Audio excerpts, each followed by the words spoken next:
नमस्कार साथियों, मैं राकेश भाटी इस उत्कर्ष के डिजिटल प्लेटफॉर्म पर आपका स्वागत करता हूं। साथियों, जैसा कि प्रताप सर ने आपको बताया कि एक कॉमर्स कंसेप्ट जो लेकर आ रहे हैं हम, तो उस कॉमर्स कंसेप्ट में हम बात करेंगे विद्यार्थियों यहाँ पर कॉमर्स से संबंधित कुछ तथ्यों में। जैसे बिजनेस स्टडी में एक टॉपिक है कंपनी फॉर्मेशन, कंपनी का निर्माण। कंपनी के निर्माण से संबंधित आज हम कुछ तथ्य समझेंगे और उस तथ्यों के बारे में आप सब जानते हैं, लेकिन उसका कंसेप्ट क्या है वो हमें समझना है। तो शुरू करते हैं यहाँ पर हम कंपनी से संबंधित कुछ तथ्यों की। तो आइए साथियों, हम शुरू करते हैं कुछ कंपनी के तथ्य।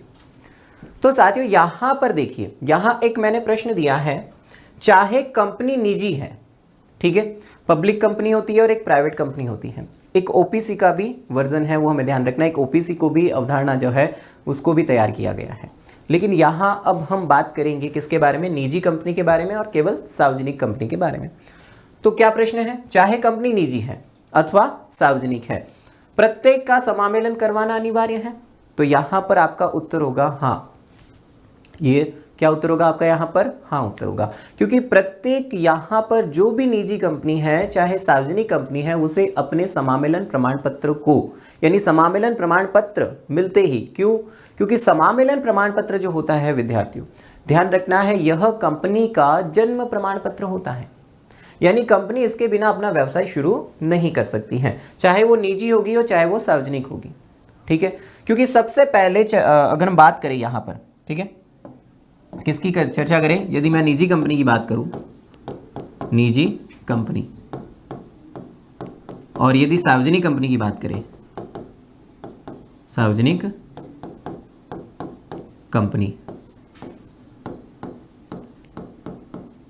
ठीक है। निजी कंपनी और सार्वजनिक कंपनी, सबसे पहले जो दो स्टेज होते हैं, कौन से वो हमें पता होना चाहिए। स्टेज के बारे में अगर हम चर्चा करें, प्रवर्तन, ठीक है, और दूसरा होता है समामेलन। प्रवर्तन और समामेलन, जब भी प्रवर्तन किया जाता है, यानी हम बात करें प्रमोशन की, यानी प्रवर्तन हो रहा है और उसके पश्चात क्या हो रहा है, समामेलन हो रहा है। तो समामेलन के पश्चात, यानी चाहे कंपनी निजी हो अथवा सार्वजनिक, प्रत्येक का समामेलन करवाना अनिवार्य है। तो हाँ, प्रत्येक का समामेलन करवाना क्या होता है, अनिवार्य होता है। ये बात हमें क्या करनी है, ध्यान में रखनी है। समामेलन का मतलब विद्यार्थियों ध्यान रखना है, उसका इनकॉर्पोरेशन हो जाएगा, उसका समामेलन हो जाएगा। समामेलन जो होता है वो कंपनी का जन्म प्रमाण पत्र होता है, जन्म प्रमाण पत्र। प्रश्न यहां से यह पूछा जा सकता है, पहली तो ये बात कि प्रथम अवस्था कौन सी है कंपनी की, तो ध्यान रखना है प्रथम अवस्था आपकी जो होती है वो होती है प्रवर्तन। यानी कंपनी की अगर हम प्रथम अवस्था की बात करें, प्रथम अवस्था, ठीक है, तो क्या हो जाएगी, यहां पर प्रवर्तन हो जाता है। समामेलन उसकी द्वितीय अवस्था है, समामेलन उसकी द्वितीय अवस्था है, वो हमें ध्यान रखना है। पूंजी अभिदान की यदि हम बात करें, जो तृतीय अवस्था है, पूंजी अभिदान की आवश्यकता निजी कंपनी को नहीं पड़ती है, ध्यान रखना। क्योंकि पूंजी अभिदान के लिए अगर हम बात करें, क्योंकि यहाँ पर सबसे बड़ी बात ये आ जाती है, जब निजी कंपनी अपना व्यापार शुरू करती है तो वो ध्यान रखना है समामेलन के पश्चात, यानी समामेलन प्रमाण पत्र मिलते ही निजी कंपनी अपना व्यवसाय प्रारंभ कर देती है। ये हमें बात समझनी है। तो काफी बार प्रश्न ये भी होता है, निजी कंपनी अपना व्यापार प्रारंभ कब करती है, तो ध्यान रखना है समामेलन प्रमाण पत्र मिलते ही। क्लियर हो रही है बात। यदि मैं सार्वजनिक कंपनी की बात करूं, तो सार्वजनिक कंपनी के अंतर्गत हमें पूंजी अभिदान करना पड़ता है। जनता को अंश क्रय करने के लिए आमंत्रित किया जाता है। जनता क्या करती है, अंशों का क्रय करती है, तो उसके लिए क्या करना पड़ता है, एक सार्वजनिक कंपनी आमंत्रित करेगी। समझ में आ रही है मेरी बात यहाँ पर। तो ये बात हमें समझनी है। तो चाहे कंपनी निजी है अथवा सार्वजनिक है, ठीक है, तो ये बात हमें ध्यान रखनी है, समामेलन करवाना अनिवार्य होता है। ये बात क्लियर हो गई है। तो ये बात हम पढ़ चुके हैं, ठीक है। तो कंपटीशन में जितने भी प्रश्न बनते हैं इस बेस पर ही बनते हैं कि किस आधार पर प्रश्नों को, तथ्यों को समझना होता है। जैसे काफी बार होता है उसका उत्तर हमें हाँ में देना पड़ता है या फिर उसे हमें उत्तर नहीं में देना पड़ता है। तो इसका उत्तर हाँ होगा, ये कंसेप्ट है, क्योंकि समामेलन जो होता है वो जन्म प्रमाण पत्र होता है, ध्यान रखना है ये बात हमें। तो उसके पश्चात कंपनी क्या करेगी, व्यापार प्रारंभ करेगी। लेकिन कौन सी कंपनी, ध्यान रखना निजी कंपनी। लेकिन प्रश्न के आधार पर हमें उसको समझना है। यहाँ कंसेप्ट हुआ, कि सर हाँ कंसेप्ट हो चुका है, यहाँ पर हम समझ चुके हैं। तो यहाँ पर हम समझ चुके हैं प्रथम अवस्था प्रवर्तन होती है, समामेलन जो होती है उसकी द्वितीय अवस्था होती है, पूंजी अभिदान जो होती है उसकी तृतीय अवस्था होती है। और ये आवश्यकता किसको पड़ती है पूंजी अभिदान की? ध्यान रखना, एक निजी कंपनी को पूंजी अभिदान की आवश्यकता पड़ेगी, एक सार्वजनिक कंपनी को पूंजी अभिदान की आवश्यकता पड़ेगी। निजी कंपनी को पूंजी अभिदान की आवश्यकता नहीं पड़ती है। क्योंकि वह जनता को आमंत्रित नहीं करती है। ध्यान रखना, एक निजी कंपनी जनता को आमंत्रित नहीं करेगी। क्लियर हो रही है बात? यहाँ पर किसी प्रकार का डाउट नहीं रखना है, अगर है तो हमें क्या करना है, कमेंट बॉक्स में जरूर लिखना है। तो विद्यार्थी यहाँ क्लियर की हमने बात, इस प्रश्न के आधार पर इसका उत्तर हमने क्या किया है, निर्धारित किया है। अब चलते हैं अगले प्रश्न की ओर, या अगला जो तथ्य है उसको समझते हैं। देखिए क्या है तथ्य। यदि कंपनी को भारी हानि उठानी पड़ती है, ठीक है, मान लीजिए कंपनी बहुत ज्यादा नुकसान में है तथा इसकी परिसंपत्तियां, इसकी जो एसेट्स है साथियों, दायित्व को चुकाने के लिए पर्याप्त नहीं है, तो जो शेष है, ठीक है, इसके सदस्यों की निजी संपत्ति से वसूला जा सकता है क्या? अब प्रश्न क्या कह रहा है, क्या कंपनी को, मान लीजिए कंपनी है और इसको बहुत ज्यादा नुकसान हो गया है, बहुत ज्यादा नुकसान हो गया है, तो इसके सदस्यों की निजी संपत्ति, सबसे पहली बात तो इसके सदस्य कौन? इसके सदस्य हैं सर अंशधारक। तो क्या अंशधारकों की जो संपत्ति होती है उससे वसूला जा सकता है? तो उत्तर होगा नहीं सर। क्यों नहीं वसूला जा सकता है? तो ध्यान रखना, अंशधारक का जो दायित्व होता है किसमें, कंपनियों में, वो होता है सीमित दायित्व। सीमित दायित्व होता है। प्रश्न यहां से ही बनता है। समझ में आई बात? तो सीधा सीधा कंसेप्ट है, यहां जो कंपनी है, यानी कंपनी में सीधा सीधा है, इसके सदस्यों की निजी संपत्ति से वसूला जा सकता है? नहीं वसूल सकते हैं, क्योंकि सदस्यों की जो दायित्व होता है, जो अंशधारक होता है, उनका दायित्व सीमित होता है। उनके द्वारा लगाई गई पूंजी तक, ध्यान रखना, कितनी वो पूंजी लगा रहे हैं उस आधार पर वो ध्यान रखना है हमें। तो सीधा सीधा प्रश्न है, कंपनी को भले कितनी भी हानि हो जाए, लेकिन सदस्यों का जो दायित्व है वो क्या रहेगा, सीमित रहेगा। कहाँ तक सीमित रहेगा? उनके द्वारा लगाई गई पूंजी तक। ये ध्यान रखना है, कहाँ तक रहेगा? उनके द्वारा लगाई गई पूंजी तक, जितने उन्होंने अंशों को क्रय किया है वहां तक उनका दायित्व बना रहेगा। तो ये बात हमें समझनी है। तो इसके सदस्यों की निजी संपत्ति से वसूला जा सकता है? तो नहीं वसूला जा सकता। इस कथन को हम असत्य कहेंगे, ये कथन सत्य नहीं है। क्लियर हो गई बात? तो कंसेप्ट यहां समझ में आया। कंपनी, अगर मैं बात करूं विद्यार्थियों यहां पर एकल व्यापार की, प्रश्न यहां से बहुत बढ़िया बढ़िया बनते हैं। एकल व्यापार की यदि बात करते हैं तो दायित्व कैसा होता है, असीमित होता है, क्योंकि वहां पर सारा का सारा भार उस व्यापारी पर होता है, उसे अपनी निजी संपत्तियों को बेचना पड़ता है। लेकिन बात कंपनी की आ जाती है तो वहां उनके जो सदस्य होते हैं, जो अंशधारक होते हैं, उनकी निजी संपत्ति पर किसी तरह का भार नहीं पड़ेगा, क्योंकि सदस्यों का जो दायित्व है वो होता है सीमित। तो क्लियर हो गई होगी बात यहां पर, ठीक है। तो छोटे छोटे जो तथ्य हैं, जो कंसेप्ट है, वो हमें समझने हैं इसमें, ठीक है। देखते हैं अगला क्या प्रश्न है। अगला प्रश्न है, एक निजी कंपनी समामेलन के उपरांत व्यापार प्रारंभ कर सकती है? सोचिए, एक निजी कंपनी की बात कर रहा हूं मैं। एक निजी कंपनी, जो प्राइवेट कंपनी है, समामेलन के पश्चात व्यापार प्रारंभ कर सकती है? समामेलन के पश्चात व्यापार प्रारंभ कर सकती है? तो ध्यान रखना, एक निजी कंपनी समामेलन के पश्चात व्यापार प्रारंभ कर सकती है। तो इसका उत्तर होगा हाँ, व्यापार प्रारंभ कर सकती है। लेकिन वहां पर हमें ध्यान रखना है जब स्टेज पूंजी अभिदान की बात होगी, क्योंकि अब तक विद्यार्थियों में ध्यान रखना है क्या, कि प्रवर्तन जो होता है और समामेलन जो होता है, ठीक है, और उसके पश्चात पूंजी अभिदान की जब बात आती है, ठीक है। अब इस तथ्य में प्रश्न बहुत सारे बनेंगे। प्रश्न क्या बन सकता है? प्रश्न ये बनेगा, एक निजी कंपनी समामेलन न लिखकर पूंजी अभिदान के उपरांत व्यापार प्रारंभ कर सकती है। तो यहां ये कथन क्या हो जाएगा? असत्य हो जाएगा। लेकिन इस कथन को अगर आप ढंग से पढ़ो, प्रश्न इसी पर मैं बेस बना रहा हूं, इसी पर मैं 3 से 4 प्रश्न बना रहा हूं। पहला प्रश्न मैंने कहा एक निजी कंपनी समामेलन के उपरांत व्यापार प्रारंभ कर सकती है, तो आपका उत्तर होगा हां। दूसरा मेरा प्रश्न यहां पर यह है एक निजी कंपनी पूंजी अभिदान के उपरांत व्यापार प्रारंभ कर सकती है, आपका उत्तर होगा नहीं। अब उत्तर बदल कैसे गया? उत्तर बदला कैसे? उत्तर बदला यहां पर ऐसे क्योंकि एक निजी कंपनी को पूंजी अभिदान की आवश्यकता नहीं होती है। एक निजी कंपनी को पूंजी अभिदान की आवश्यकता नहीं होती, वो समामेलन के पश्चात अपना व्यापार प्रारंभ कर देती है।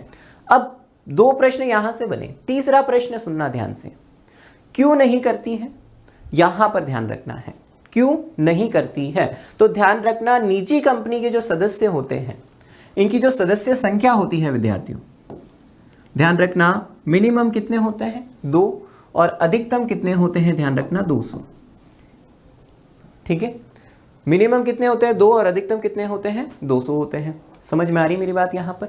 तो सीधा सीधा तथ्य यहां फैक्ट है कि यहां निजी कंपनी जो है जब भी समामेलन करेगी तो उसके पास यहां पर सदस्य जो है, ठीक है, तो उस आधार पर ही हमें समझने की क्या करनी है, कोशिश करनी है। तो यहां तीसरा प्रश्न ये होगा, क्या तीसरा प्रश्न ये पूछा जा सकता है कि पूंजी अभिदान की उसको आवश्यकता क्यों नहीं पड़ती है। ठीक है, जैसे काफी बार होता है प्रश्न को पूछा जाता है कंपटीशन में, इस तरह के प्रश्न सत्य असत्य के आधार पर पूछे जा सकते हैं। जैसे इस प्रश्न को हम सत्य और असत्य पर बेस बना सकते हैं।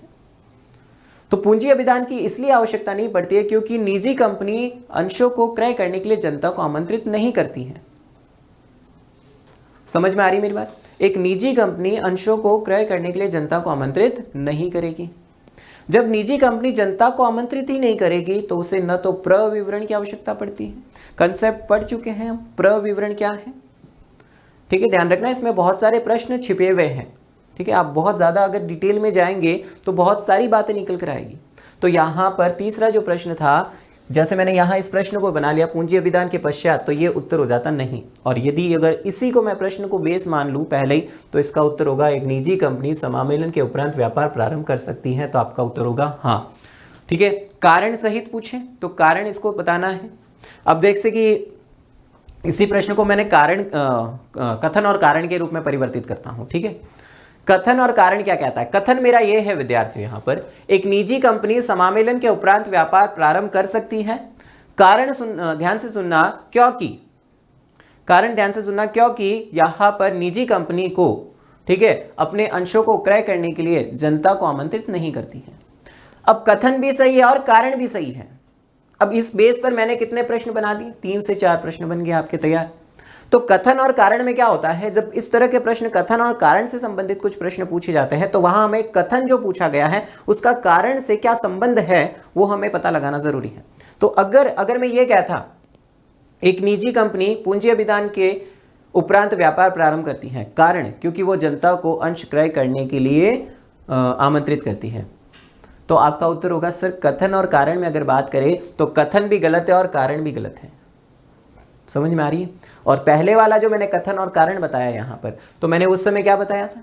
मैंने ये कथन बताया था कि एक निजी कंपनी समामेलन के उपरांत व्यापार प्रारंभ करती है और कारण था वह जनता को अंश क्रय करने के लिए आमंत्रित नहीं करती है। समझिए, पूंजी अभिदान की आवश्यकता नहीं होती है, तो वो कारण सही था। यानी कथन जो है उसकी सही व्याख्या वो कारण कर रहा था। लेकिन जब मैंने इस प्रश्न को देखिए कितने सारे प्रश्न इसी पर बेस बन रहे, यानी एक ही तथ्य मैंने लिया है, बहुत सारे प्रश्न बन रहे हैं। तो इस तरह के कंसेप्ट हमें समझ में आने चाहिए। तो यहाँ कंसेप्ट हुआ, तो पूंजी अभिदान की आवश्यकता नहीं पड़ेगी एक निजी कंपनी को, क्योंकि वो अपने निजी स्रोतों से, यानी अपने निजी जो सदस्य हैं जिन्होंने बनाया है उसे अंश जारी करेगी, जनता को आमंत्रित नहीं करती है, प्रविवरण की आवश्यकता उसे नहीं पड़ती है। ऐसे कंसेप्ट प्रविवरण आपने कंपनी फॉर्मेशन में पढ़ा होगा। यदि अगर आप और डिटेल में समझना चाहते हैं तो ज़रूर ऐसे ही कुछ तथ्य मैं आपके सामने और लेकर आऊँगा। यदि आपको ये वीडियो विद्यार्थियों पसंद आ रहा है साथियों, ठीक है, तो आपको इसको सब्सक्राइब भी करना है, लाइक भी करना और शेयर भी करना है। ठीक है, तो ऐसे ही कुछ तथ्य मैं और लेकर आपके सामने आऊँगा। अब देखिए अगला क्या प्रश्न है। क्लियर हुआ ये प्रश्न? इस प्रश्न से आप समझ गए कि एक निजी कंपनी समामेलन के उपरांत व्यापार प्रारंभ कर सकती है, हाँ कर सकती है। और यहाँ पर हमें ध्यान रखना है इस बेस पर, ठीक है, निजी कंपनी समामेलन कैसे करती है, ध्यान रखना, प्रवर्तन, समामेलन और पूंजी अभिदान, यानी पूंजी अभिदान की निजी कंपनी को आवश्यकता नहीं होती है, तो इसलिए समामेलन के पश्चात शुरू कर देती है। तो एक तथ्य कम से कम 4 से 5 प्रश्न बन गए। कथन कारण का बन गया, हाँ या नाम का बन गया, सत्य असत्य का बन गया, इस आधार पर। अगला प्रश्न देखिए, एक कंपनी के प्रवर्तन में प्रवर्तकों की सहायता करने वाले विशेषज्ञों को भी प्रवर्तक कहा जाता है। विद्यार्थी, यदि कंपनी फॉर्मेशन हमने अच्छे से समझा है, ठीक है, तो यहां पर कंपनी फॉर्मेशन से संबंधित तथ्य क्या है वो समझिए।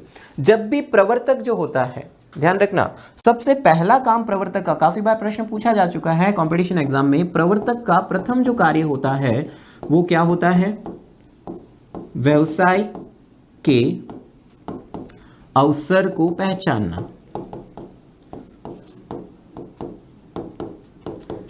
प्रश्न ये होता है, एक पॉइंट आता है व्यवसाय का निर्धारण करना। निर्धारण तो तब होगा जब हमारे पास अपॉर्चुनिटीज होती है, अवसर होते हैं। बिजनेस कौन सा है वो सोचना है, तो जब उसे व्यवसाय के अवसर को पहले पहचानना पड़ता है कि कौन सी अपॉर्चुनिटीज यानी कौन से बिजनेस का अवसर मेरे पास है। जब वो अवसर को पहचान लेता है तो एक पॉइंट आता है संभाव्यता का अध्ययन करना। उसे 3-4 संभाव्यता को अध्ययन करना पड़ता है। जैसे एग्जाम्पल के रूप में मैं समझाता हूँ, मान लीजिए आप एक अच्छे बिजनेस या एक अपने कंपनी का निर्माण करना चाहते हैं, ठीक है, आपके दिमाग में आपने विचार को, थॉट को लेकर आए और आपने कंपनी के निर्माण की बात सोची। सोचने से कुछ नहीं होगा, उसे वास्तविकता में बदलना है। तो वास्तविकता में बदलने के लिए हमें 3 संभाव्यता का अध्ययन करना पड़ता है। वो 3 संभाव्यता अध्ययन जो होती है विद्यार्थियों, एक तो होती है, ध्यान रखना, सबसे पहले अगर हम बात करें वित्तीय, पैसों की आवश्यकता, कि भाई अगर मैं जो बिजनेस करने जा रहा हूं उसकी संभावना सही है या नहीं है, या ज़्यादा है मेरे सोचने से। दूसरी होती है तकनीकी, ठीक है, यानी जिस बिजनेस को मैं करने जा रहा हूं वह तकनीकी हमारे देश में है या नहीं है, उपलब्ध हो पाएगी दूसरे देश से, उसकी संभावना का अध्ययन करें। यदि नहीं है तो मुझे मेरे विचार को त्यागना पड़ेगा। अगर मैं तीसरी बात करूं यहां पर तकनीकी के पश्चात आर्थिकी, यानी जो मैंने बिजनेस शुरू किया है उसमें प्रॉफिट होगा या नहीं होगा वो भी मुझे देखना पड़ेगा एक बार पहले। तो इन तीनों तथ्यों का अध्ययन करना पड़ता है और उस अध्ययन के लिए हमें कुछ विशेषज्ञों की आवश्यकता पड़ती है। वो विशेषज्ञ हो सकते हैं चार्टर्ड अकाउंटेंट, वो विशेषज्ञ हो सकते हैं इंजीनियर्स, क्योंकि वो तकनीकी का हमें बता सकते हैं। तो क्या वो विशेषज्ञ प्रवर्तक कहला सकते हैं? तो आपका उत्तर होगा नहीं। वो केवल हमें क्या प्रदान कर रहे हैं, वो हमें केवल सहायता दे रहे हैं। क्या कर रहे हैं विद्यार्थी, यहां पर केवल वो सहायता प्रदान हमें कर रहे हैं। तो ध्यान रखना है, यहां पर इसका उत्तर होगा, यहां पर नहीं कहलाएंगे वो, यानी ये कथन वैसे देखा जाए तो क्या है, असत्य है। तो मैंने क्या कहा, एक कंपनी के प्रवर्तन में प्रवर्तकों की सहायता करने वाले विशेषज्ञों को भी प्रवर्तक कहते हैं। नहीं, ये कथन क्या है, असत्य है, क्योंकि केवल वो सहायता प्रदान करते हैं। विद्यार्थियों ध्यान रखना, ऐसे सत्य असत्य तथ्य के आधार पर कुछ कंसेप्ट पूछे जाते हैं। यदि आपको ये वीडियो पसंद आया है और कंसेप्ट अच्छा लगा है तो ऐसे ही कुछ तथ्य मैं और लेकर आऊँगा, और आशा करता हूँ आपको सारी डिटेल समझ में आई है। फिर भी अगर किसी तरह का डाउट है तो आप कमेंट बॉक्स में क्या करेंगे, ज़रूर लिखेंगे विद्यार्थियों। तो बहुत बहुत धन्यवाद मेरे साथियों, फिर मिलते हैं इसी कंसेप्ट के साथ, ठीक है। तो इस वीडियो को आपको शेयर करना है, लाइक करना और सब्सक्राइब ज़रूर करना है। बहुत बहुत धन्यवाद।